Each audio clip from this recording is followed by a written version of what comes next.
At least 9 people have lost their lives and over 40 injured after 12 coaches of the Bikaner-Guwahati Express derailed in West Bengal's Jalpaiguri district. এবার সেই খবর, সেই ভূতের খবর।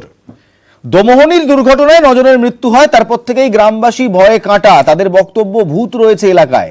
শেষমেশ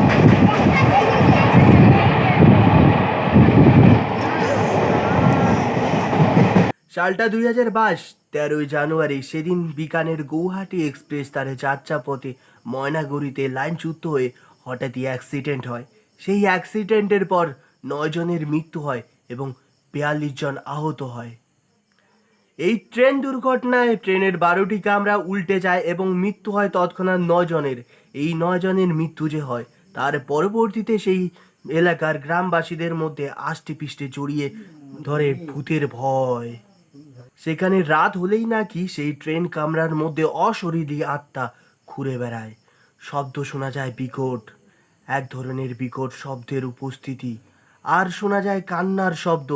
রাত যত গভীর হয় ততই শব্দের প্রকট বাড়তে থাকে, আর কান্না, সেই কান্নার শব্দে মানুষের ঘুম উড়ে যায়। সেদিন থেকেই রাত হলে নাকি সেখানে অশরীরী আত্মা ঘুরে বেড়ায়। কেউ কান্না করে, কেউ আবার সাহায্যের জন্য চিৎকার করে এবং গ্রামবাসীরা সেই ভূতের ভয়ে আতঙ্কিত এবং সেদিন থেকেই আষ্টেপৃষ্টে জড়িয়ে আছে তাদের সঙ্গে ভূতের ভয়। সেই গল্পই আজ আপনাদের বলবো।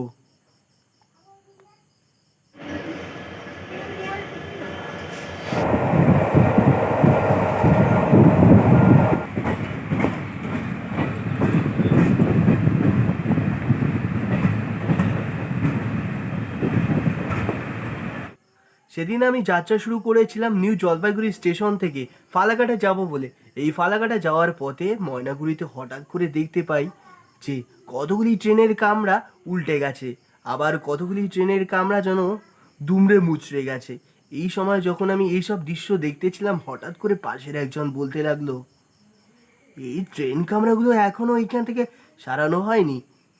আর সেই কথা শুনে পাশের সিটে বসে থাকা একজন বলতে লাগলো, এখানে নাকি এই ট্রেন অ্যাক্সিডেন্ট হওয়ার পরবর্তী সময় যতজন মৃত্যুবরণ করেছে, 9 জন কি 10 জন মৃত্যুবরণ করেছে, তাদের আত্মা নাকি আজও রাত্রি হলেই কান্না করে, চিৎকার করে। তারা ঘরে ফিরতে চায়।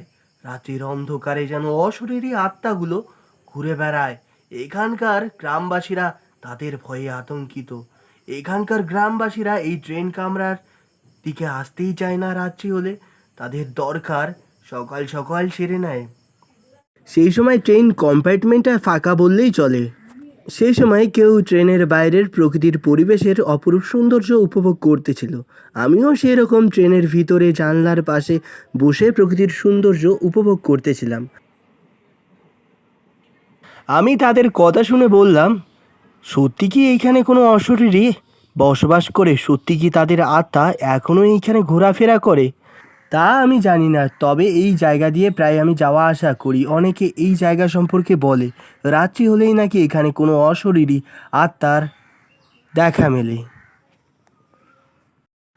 শোনা যায় চিৎকার, তাদের আর্তনাদ, যারা মারা গিয়েছে। তারপর আমি সেই ব্যক্তিকে বললাম, ও তাই নাকি?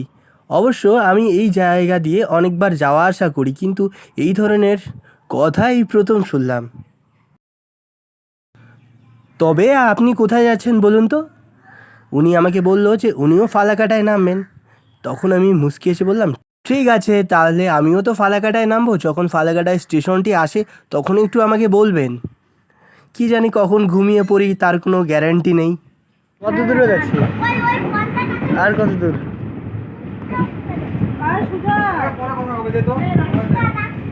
তো বন্ধুরা, আজকের ভিডিও এই পর্যন্তই। আর আপনার এই ভৌতিক ট্রেন সম্পর্কে কি ধারণা? বাস্তবে কি ভূত আছে?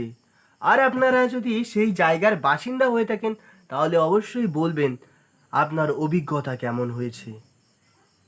সত্যি কি আপনি সেখানে ভূতের ভয়ে আতঙ্কিত? তাহলে অবশ্যই আপনার মূল্যবান বক্তব্য আমার কমেন্ট বক্সে লিখে পাঠাবেন। আর আমার সঙ্গে থাকার জন্য আমার চ্যানেলটিকে সাবস্ক্রাইব করে পাশে থাকবেন। ধন্যবাদ ভিডিওটি সম্পূর্ণ দেখার জন্য।